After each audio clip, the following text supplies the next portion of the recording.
This story begins with a disturbed individual named Danny LaPlante. LaPlante most certainly didn't have a good upbringing, as he was sexually and psychologically abused by many adults in his life. What makes this even more horrible is that most of this abuse came from his father. This led to LaPlante not doing so well at school, and he also wasn't on the popular side neither. Many of his classmates referred to him as the creepy and weird kid. When LaPlante would become a teenager, the abuse of his father and many other adults, and also his disassociation with school, would lead to him having very abnormal behavior. LaPlante would spend most of his time breaking into homes and stealing the owner's possessions. Another one of his favorite things to do when he would gain entry to these homes is move around items within the home in order to freak out the homeowners. Now, if y'all watch crime documentaries like me, then you know that behaviors like this oftentimes lead to that individual doing something much worse in the future. One day in 1986, when LaPlante was on his burglary rampage, he obtained a phone number and address that he thought belonged to one of his previous burglary victims. But the phone number and address actually belonged to a family of three, which consisted of Brian Andrews and his two daughters, Annie and Jessica. The daughters were also around the same age as LaPlante, which was about 15 or 16 years old. By LaPlante obtaining the number and address to this residence would soon lead to true horror. LaPlante would oftentimes call the girls and tell the girls that one of their friends gave him their phone number in order for them to meet. This led to Danny striking up a relationship with the oldest daughter, Annie. Now, what was funny about this is that dude would get on the phone and lie about who he actually was. You know, he'd get on the phone talking about some,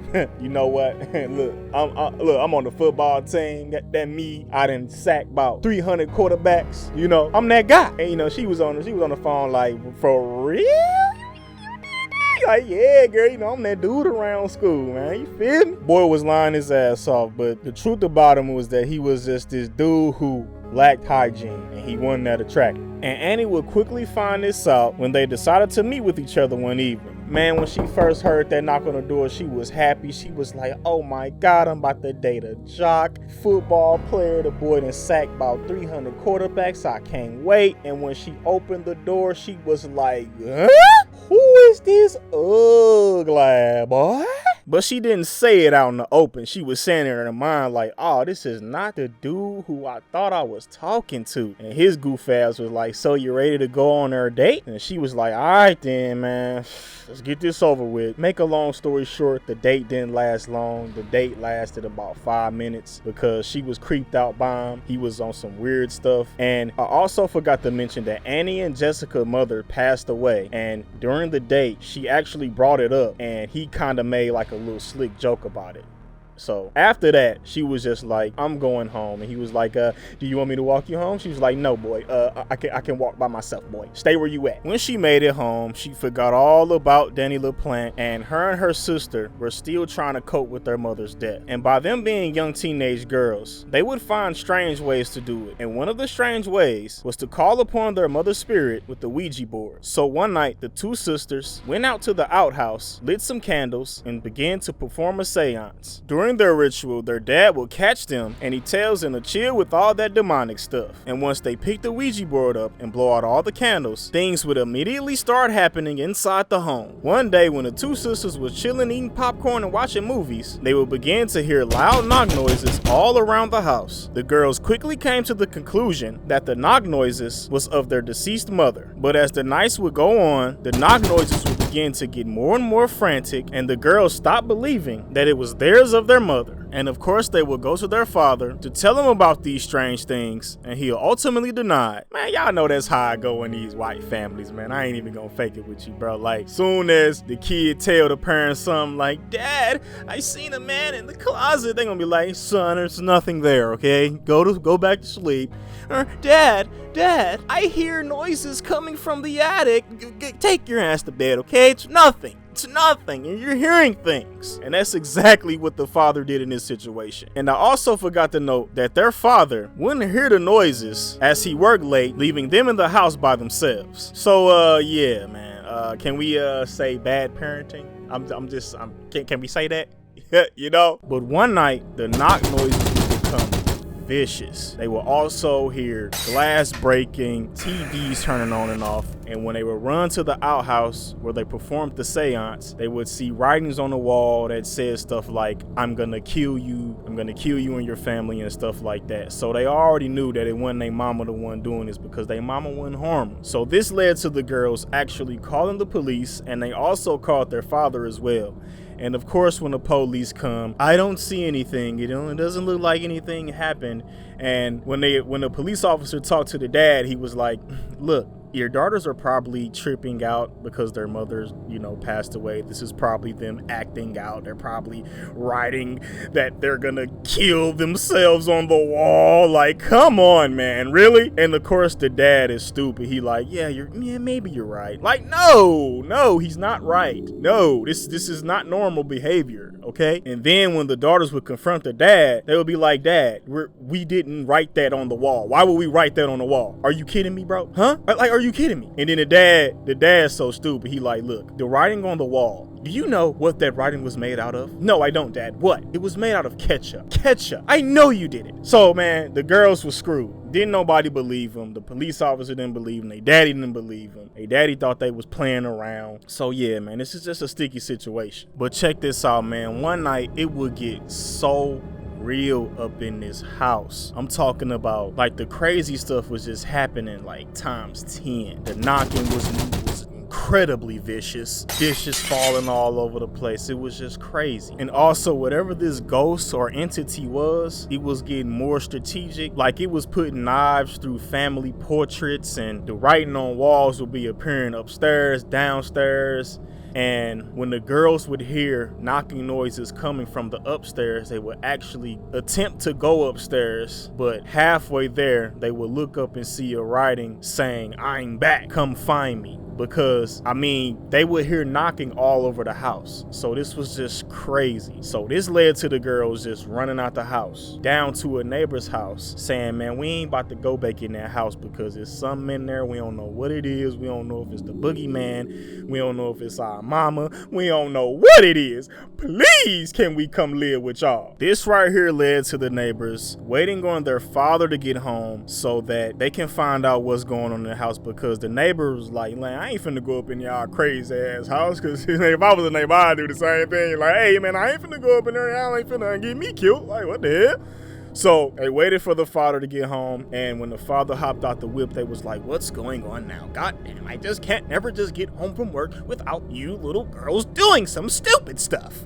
So they were like, Dad, please, for real this time, man, somebody up in there, bro, for sure. So the daddy was like, all right, forget this. I'm gonna put an end to this once and for all. I am sick of this. I'm finna go up in this house, and there ain't gonna be nothing in it, and I'm gonna be pissed. But what the daddy didn't know is when he went up in that house, he was gonna be terrified and probably scarred for the rest of his life. Because when he went in the house, he saw all the broken glass and the TV was still on. But when he would head upstairs, the same upstairs that the girls was trying to go up, but they couldn't. But he would actually go up the steps, walk past the writing that said, come find me. And when he would go to his bedroom, he would see what appeared to be a woman. Now, on this woman, he would notice a piece of attire that meant true and dear to him. It was his wife's wedding dress. And for a moment, he was like, honey, is that you? But then when this sucker turned around, it was a man with black paint on his face and a wig on. And he was also holding an axe. And when he saw this, y'all, I ain't even gonna lie, he pulled a black man. That boy got up out of there quick.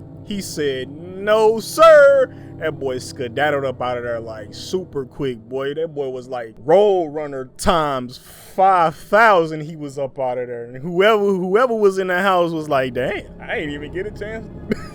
He was out there, mud, boy, you heard me. And after he ran out the house, he went downstairs, went to his daughters and was like, bro, y'all was right. Y'all was right.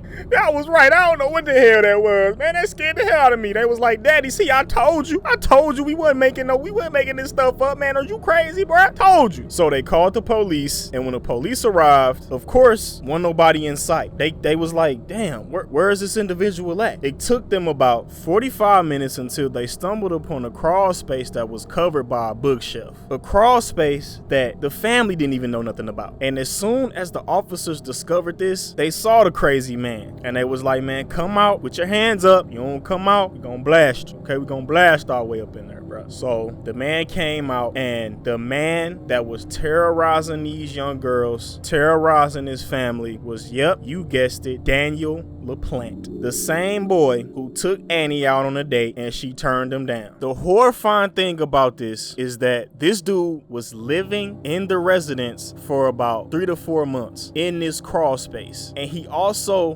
gained entry within the walls to spy on the father, the daughters, to, you know, he was probably spying on them eating breakfast. He was literally living in their walls, terrorizing them, knocking on the walls, thinking that they mama was trying to communicate with them from the dead. This is scary, y'all. Very scary. And when I first found out about this story, I was just saying to myself that I'm glad didn't nothing happen, because he could have, you know, killed all of them in their sleep or something. Like, that didn't happen. He was just messing with them. But sadly, this isn't where the story ends. But of course, they placed him in a juvenile facility where he stayed a couple of months, you know, because he was still considered a minor, and he would get released and he would do the unthinkable, ladies and gentlemen. But before we talk about that, the Andrews family would move out that house because they like, man, we can't stay here that this happened. Like, hell no, we out of here. So they moved out the house, and they were also aware that Danny LaPlante was released, and they were worried that he might terrorize the next family. And